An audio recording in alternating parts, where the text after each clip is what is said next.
তাহলে কি মাল্টিভার্সের থিওরি সনাতন ধর্মে রচিত রয়েছে? আধুনিক বিজ্ঞান যেটা এখন বলছে সেটা হচ্ছে পৃথিবীর বাইরে অসংখ্য ক্ষুদ্র ক্ষুদ্র ব্রহ্মাণ্ড ঘুরে বেড়াচ্ছে সাবানের বাবেলসের মতো, যেগুলো আমাদের শ্রী ভগবদ গীতায় অনেক আগে থেকে রচিত রয়েছে। চলো সেটা দেখে নেওয়া যাক। ষষ্ঠ স্কন্ধের 16তম অধ্যায়ের 37 নম্বর শ্লোকে চিত্রকেতু অজিতের কাছে বলছেন, হে অজিত, ভগবানের মহিমা বর্ণনা শোনো। এই ব্রহ্মাণ্ডকোষ পূর্ব পূর্ব অপেক্ষা উত্তরতর 10 গুণ অধিকৃতি প্রভৃতি সপ্ত পদার্থ দ্বারা আবৃত বটে, কিন্তু এই রকম কোটি কোটি ব্রহ্মাণ্ড সহ এই ব্রহ্মাণ্ড আপনার কাছে পরমাণুর মতন হয়ে পরিভ্রমণ করে, তাতেও আপনার সীমা পাওয়া যায় না। অতএব আপনি অনন্ত। এর অর্থ ভগবান ঈশ্বর অনন্ত। প্রলয়ের মাধ্যমে যেমন ভূখণ্ড ধ্বংস হচ্ছে, তেমনই সৃষ্টির মাধ্যমে ভূখণ্ড আবার তৈরিও হচ্ছে। এর মানে আমাদের সনাতন ধর্ম সত্যি অসাধারণ।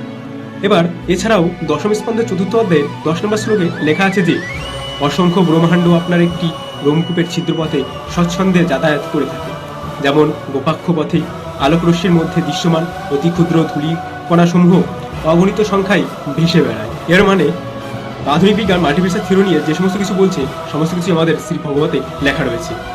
এছাড়াও আধুনিক বিজ্ঞান বিভিন্ন টেলিস্কোপ এবং দূরবীনের সাহায্যে পৃথিবীর বাইরে যে সমস্ত জিনিস দেখতে পাচ্ছেন, সেটা আমাদের সনাতন ধর্মের ঋষিরা তাদের আধ্যাত্মিক শক্তি, তাদের মন্ত্রের মাধ্যমে সেগুলো অনেক আগেই দেখতে পেতেন। সত্যি কত মহান ছিল না আমাদের সনাতন ধর্ম। গর্ব করুন যারা সনাতন ধর্মের আছেন।